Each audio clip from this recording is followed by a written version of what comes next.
source a ni mu xëyee tey la République des valeurs revient sur les primes afférentes mu ngi noonu aux cautions sur avance de démarrage et dépenses consenties dans le dossier ASER AE Power EPC.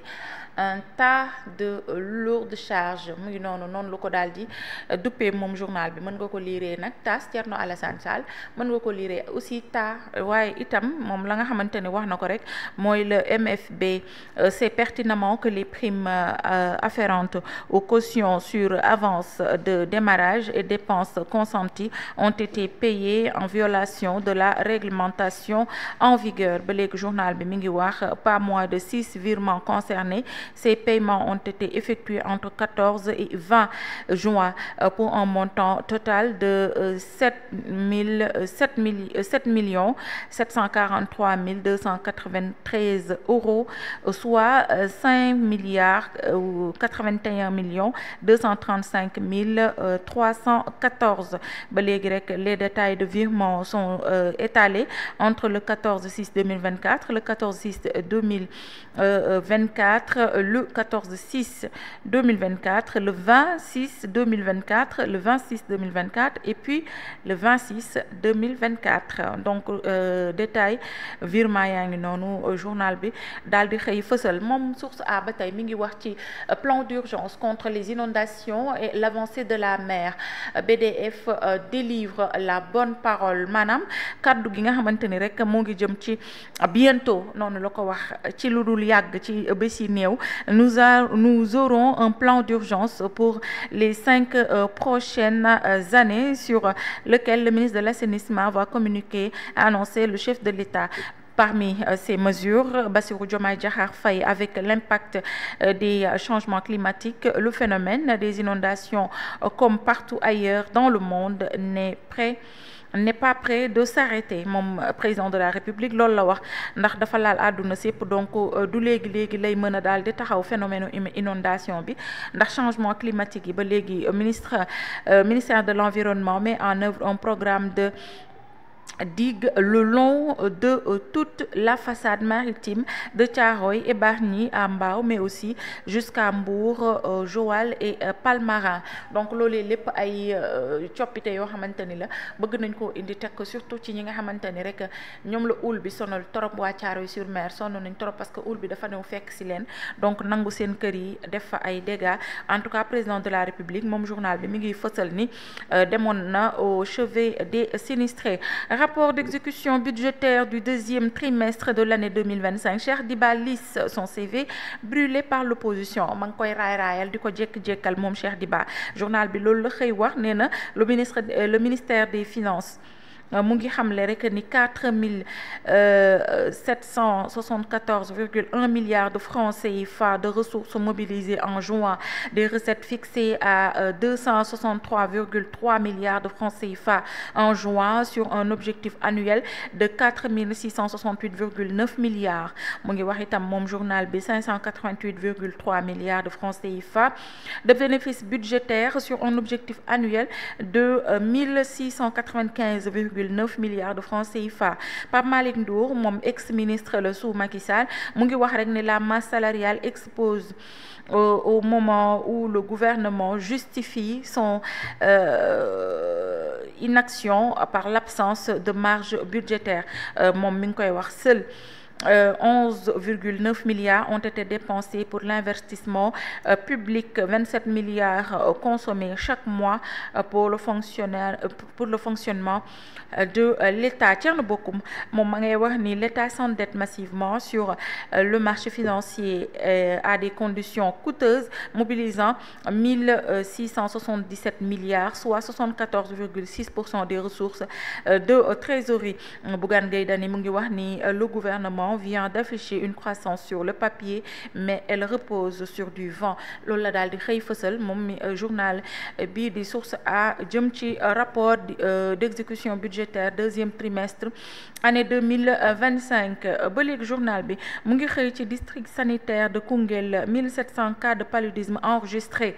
Ñu jàpp ne rek fi mu nekk nii lépp lu nga xam ne dafa jëm ci wàllum sibiru mi ngi daal di nag nuyoo gane si ndax nawet bi moom moo tax donc bilan bi nga xamante ni def nañ ko ci li nga xamante ni rek moom mooy ci màggal gi ak waa sapeur pompier ñu ngi wax ni rek 33 morts une hausse de 32 accidents mu ngi noonu la ko journal bi xëyee juróom wala boog fanweer ak ñett ci ay doomu aadama ñoo ñàkk seen bakkan ci yoonu màggalu Touba bi donc nag mu nekk ak yokkute jëm ci lu toll ci 32 accident noonu la ko journal bi xëyee tey mën ngeen ko fekk ci page 3 du journal Source A ñu ñëw ci beneen yéenekaay Sidi. Très bien. Le quotidien, rapport ressources budgétaires, les deux béquilles de l'État. moom mi ngi wax ne le marché financier et les hydrocarbures contribuent à 86% des 4474 milliards collectés en juin. La part belle aux dépenses de fonctionnement, la masse salariale en hausse de 3,3%.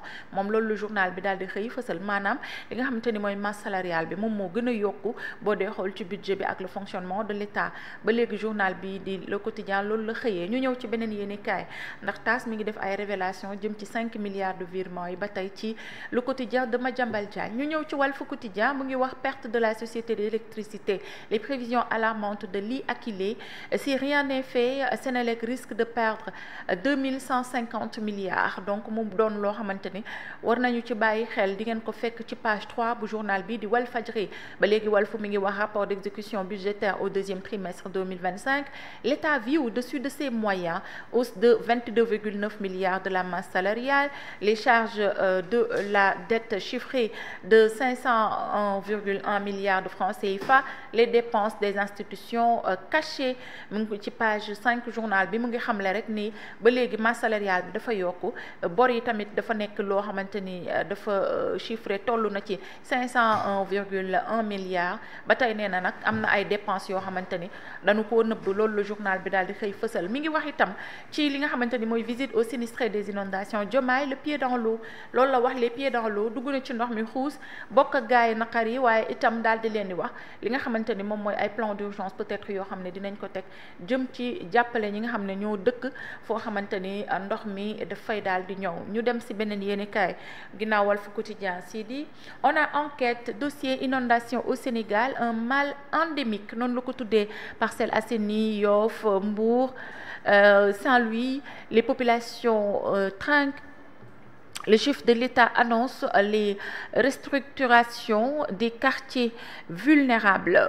Mbacké Ba moom mi ngi wax Dakar doit être repensé selon la théorie de la destruction cicatrice wala créatrice, voilà, excusez-moi. Dans la région de Matam, le fleuve n'est plus qu'à 74 centimètres de quitter son lit. Donc foofu itam war nañ fa def taxaw seetlu pour que ñu jël ay matukaay ba ndox ma du déborder waat foofee ca Matam.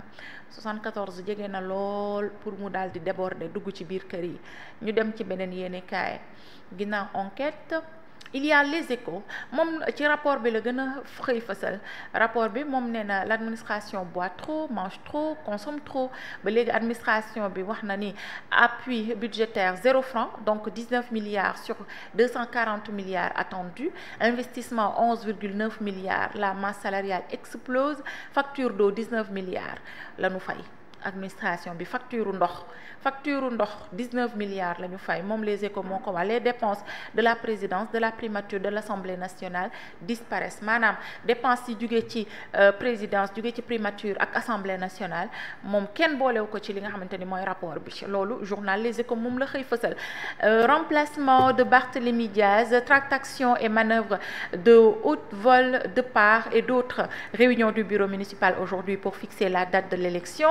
Risque de candidats multiples pour Taxawu avec Ngone Mbeng, Papo Mbeng. Khalifa Ababacar Sall rentre aujourd'hui. La dernière décision lui revient. Abbas Fall poursuit plus que jamais ses manœuvres dans l'opposition. Donc mu ngi noonu fexe ba jëlee Barthélémy Diaz wala boog remplacer ko jamono ji ci la ñu nekk ci boppu mairie bu Ndakaaru. Ay jeexi jaaxa nag am na ci fi nga xamante ni rek mooy Taxawu Sénégal ndax nag diggante Ngone Mbeng ak Papo Pape Mbeng waaye Khalifa Ababacar Sall moom mi ngi ñibbi si tey ginnaaw voyage bi mu def moom moo yor kàddu gu mujj gi. Abass Fall nag ba léegi mi ngi wëy di def ay manœuvre am ci biir opposition bi ndax li ko ñor dëgg mooy téye mairie bu Ndakaaru. Single avec vidéo Porosé, Tchad massacre le régime, plus de 50 000 visionnages en seulement quelques heures mi ngi noonu donc bu ngeen ko demee di ngeen ko fekk ci journal Les Échos page 4 ñu dem si beneen yéenekaay ginnaaw Les Échos si di on a Libération. Libé moom xëy na ñëw ci li nga xamante ne rek mooy le doyen des juges d'instruction concerné 3 convocations mu ngi noonu le doyen des juges d'instruction décerne voilà j'y arrive 3 convocations l'affaire ArcelorMittal prend une nouvelle tournure noonu la ko daal di xëyee moom li nga xamante ni moom mooy journal bii di Libération, trafic de faux documents de voyage, la DNLT casse une vaste filière, les agences de voyage, Europe Voyage et Kër Serigne Abdou Anne au cœur de l'enquête, 2 responsables arrêtés, 3 bénéficiaires interpellés à l'AIBD. Donc mu nekk loo xamante ni war nañ ko war a mën a fësal ndax léegi gars yi nga xamante ni dañuy voyager te duñ ko jaarale ci yoon du jeex du xaaj ni noonu ay magu yi am na fa nañu ci bàyyi xel. Présumé d'eau wala pénurie d'eau Mbacké crie sa soif sans Sen'Eau annonce un retour progressif à la normale. Mbacké moom ñu ngi wax depuis màggal gi ba tey ndox amu fa donc ñu bàyyi ci xel bu baax a baax. Pape Abdoulaye Touré, membre fondateur de l'administration Zéro Impunité, dans les jours à venir des actes concrets seront posés contre l'État du Sénégal loolu la daal di xëy fësal ci journal bi di Libération mi ngi ci page 3 ñu dem ci beneen yéenekaay. Alors tribune bu Bougane Gueye Dany mu ngi wax Diomaye Sonko face aux inondations entre populisme, fanfaronnade et paradoxe moom la ko journal bi xëyee. À la place des discours, les sinistrés réclament des solutions à leur calvaire. Les inondations exhument l'échec des réseaux d'assainissement. Thierno Massam Sall Assil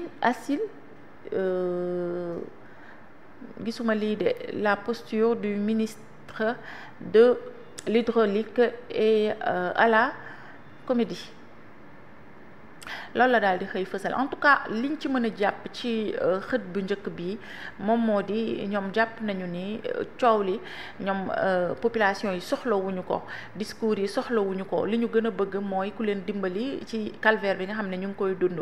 moom it journal bi jàpp na ne inondation bi day wane échec gu li nga xam ne mooy réseau d'assainissement yi nga xam ne def nañ ko maanaam dafa échoué looloo tax mu am inondation. Alors ci biir yéenekaay bii di Tribune, Cheikh Diba camoufle les dépenses de Sonko noonu la ko tuddee ndax sànq Les Échos mi ngi ko doon wax ni li nga xamante ni rek mooy dépense palais ministre ak fi nga xamante ni moom moo di Assemblée nationale ak fi nga xamante ni moom le premier ministre nekk dépenses yooyu dañu ko daal di camoufler. Journal Les Échos wax ko waaye itam Cheikh Diba camoufle les dépenses loolu itam fekk ngeen ko ci page 5 bu journal bii di La Tribune. Ginnaaw publication rapport yi ba tey moom Bougane Gueye Dany toujours égal à lui-même décèle une croissance en trompe-œil mu ngi wax noonu ne l'administration Diomaye Sonko consomme au lieu d'investir loolu la wax. Le gouvernement vient d'afficher une croissance sur le papier mais elle repose sur du vent. Nee na la réalité c'est qu'aucun Sénégalais ne sent cette croissance loolu la daal di xëy fësal moom journal bi di Tribune. ñu ñëw ci beneen yéenekaay ginnaaw Tribune. Yor de Abdou Nguer man damaa mel ni ku ko xamoon nag xamoon naa ni bu xëyee dina ñu wax li bàyyi Lat Diop ci kaso bi yor te yor 560 millions de francs CFA non justifiés dans les comptes de Lat Diop. L'enquête explosive qui éclabousse l'ex-DG de la LONASE moom loolu la daal di xëy fësal mu ni déjà éclaboussé par un premier scandale impliquant détournement présumé de deniers publics, extorsion de fonds et blanchiment de capitaux pour un préjudice estimé à 8 milliards de francs CFA. Lat Diop est au cœur d'une enquête explosive sur la gestion de fonds publics entre chèques mystérieux, dépenses sans justificatif et écarts financiers de plus de 550 millions de francs CFA. Ce dossier révèle une série d'irrégularités qui interrogent la transparence de la gestion de Lat Diop à la LONASE, mais ses avocats dénoncent un rapport partiel et imprécis. Loolu nag di ngeen ko fekk fi nga xamante ni mooy journal bii di Yoor ñëpp xëy ci kii bi yow nga xëy ci Lat Diop. Sëñ Saliou Gueye yàlla baax na ñu dem ci beneen yéenekaay. L'évidence mu ngi xëy wax dysfonctionnement dans l'élection du PDT-FCF. La CAF va mooy présidente fédération bi. La CAF va-t-elle enquêter sur Abdoulaye Fall? C'est une question laaj bu samp la ki ko samp moom mooy évidence. Magal Touba Bara Dolly interpelle l'État concernant Soxna Aïda Diallo. Ñu maandu rek. Pluie torrentielle et dégâts, les autorités face au défi des intempéries. Loolu le journal bi wax mu ngi ci cage 4 au-delà de l'évidence mu ngi wax màggalu Tuuba bi boo amul woon loolu la daal di def ci point d'exclamation. Bu ñu fàtte projet bi ba tey journée yëpp xëy nañ ci. Tchad met à nu les failles du projet. Ñu dem ci beneen yéenekaay ginnaaw l'évidence. On a réuni finances publiques, les chiffres du budget 2025 et second trimestre, plus de 188 000 fonctionnaires ont perçu 724 milliards de francs CFA. L'État a empoché 913 milliards d'impôts directs, 2226 milliards de recettes et 588,3 milliards de déficit. Les charges financières de la dette payées à hauteur de 501 milliards de francs CFA. Di ngeen ko fekk ci journal bi di Rewmi Quotidien. Ñu ñëw ci beneen yéenekaay. Sidi, voilà l'Observateur. Journal Youssou bi mi ngi xëy wax ci bras de fer bi nga xam ne am na ci AS Pikine. Vous pouvez aller voir à la page 12. mu ngi wax tamit ni Papa Waygo Ndiaye le retour de la Linguère de Saint-Louis ba léegi ci wàllum tàggat yaram la. mi ngi xamle tamit ni 474,1 milliards en ressources de budget général et 2226,3 milliards de recettes amassées. Pape Malick Ndour dénonce 5 graves manquements du gouvernement. Docteur Seydina Oumar Seye, économiste consultant, un nouveau programme FMI s'impose sans austérité brutale. Loolu la daal di xëy wax ci page 4 et 5 du journal L'Observateur. Ba léegi hip-hop contestataire. Tchad électrise les réseaux sociaux avec le Porosébi entre punchline incisive, métaphore corrosive et critique frontale du régime Pastef. Une œuvre d'art politique et polémique, wala boog poétique selon Malal Talla qui salue la constance du rappeur de Keur Gui. Rebondissement dans la bataille Air Sénégal Carlil, 1 milliard d'astreinte par jour. Loolu la daal di xëy fësal moom journal bi. Mais mi ngi wax entre tension, négociation et manœuvre tactique, le ciel Sénégal est devenu le théâtre d'un duel aérien inédit. Au cœur de la bataille, 2 Airbus de A319 et 2 A321, vestiges d'une alliance rompue et des dizaines de milliards de francs CFA en jeu. Yankoba Diémé, ministre des Transports aériens, pour la première fois, nous avons dit non à des Américains. Loolu la daal di xëy fësal. Bu ngeen ci bëggee lu leer, vous allez à la page 3 du journal L'Observateur. Visite aux zones inondées. Le président au secours des sinistrés de Thiaroye-sur-Mer et des Parcelles Assainies. Noonu ngeen ko mën a lire. Ñu dem ci beneen yéenekaay. Vox Pop, Tchad flingue Porosébi et se fait allumer par les pastifiants. Réplique la. Dóor boo gis ëttu dóore boo gis fayoo koy tas. Le Y en a marre du coordonnateur de Y en a marre qui enflamme les réseaux sociaux. Les compteurs du pouvoir exécutent wala boog exultent. Les pastifiants lui veulent dans la plume mu ngi noonu. Donc réseau yi moom fi mu ne nii réseau Pastef boo dugg gaa yaa ngi koy yàq ki tamit ba ci son ancien compagnon nga xamante ni ñoo bokkoon nandoo kër gi crew muy ki nga xamante ni mooy PCA au Grand Théâtre je pense, waaye itamit nit dof sànni na ca as lëf sànni na ca quelque laaya moom itamit ci projet bi. Donc di ngeen ko mën a am ci les réseaux wala boog ci yenn ci ay journaux. La réplique et les pics de nit dof mi ngi noonu moom mi ngi koy wax rek nit dof ni je suis un rappeur engagé depuis toujours, mais li ma xam ci engagement mooy xeex injustice, dictateur, corruption, travail pour le peuple peut-être, voilà loolu la ko nit dof tontu. Nee na ko moom rappeur la bu engagé te moom li mu xam ci li nga xamante ni rek moom moo di engagement mooy xeex lépp lu jëm ci wàllum injustice ak dictature ak corruption ak façon yooyu. Nit dof daal loolu la daal di tontu ki nga xamante ni moom mooy Alaaji Caat mi ci projet bi. Inondation, le rapport d'audit de 766 milliards sur la table du FMI selon le ministre de l'assainissement et de l'hydraulique. Monsieur Sonko est en train d'exploiter et il sera rendu public. Loolu la xëy fësal moom journal bi di Vox Pop. Ba léegi économie, les grandes lignes du rapport trimestriel d'exécution budgétaire avril, mai et juin 2025 di ngeen fekk rapport bi yëpp ci journal bi. waaye mi ngi ñuy xamal rek c'est le miroir d'un pouvoir qui s'éloigne chaque jour un peu plus des exigences de transparence. Loolu journal bi wax de. Le président Diomaye au cœur des inondations à Thiaroye, relogement à Xaar Yàlla Saint-Louis en attendant Dieu, le sort précaire de 1000 victimes des inondations de 2017 et 2018. wax naa leen ko dem leen ngeen xooli inondation yi ñan la ñu jëloon 2017 2018 ba 2020 ñi nga xamante ni président Macky Sall defoon na ko pour dimbali leen ci seen kër yi ndax jot nañ ci waaw wala déet. def leen ci ay l'enquête. aywa ñu dem ci ginnaaw Vox Pop beneen yéene kaay ñu ñëw ci sport. Tribune sport mi ngi wax afro basket masculin, le Sénégal Sud Soudan bu leen dooree ngeen ñibbisi rek décrocher le précieux billet pour le top 8. leen dooree ngeen ñibbisi am na ñaari victoire ak benn défaite, donc ñu ngi ci 8e yi. donc bu ñu dooree tey mën nañu dem ci quart yi, yàlla baax na. bu ñu dooree nag on rentre chez nous tout simplement.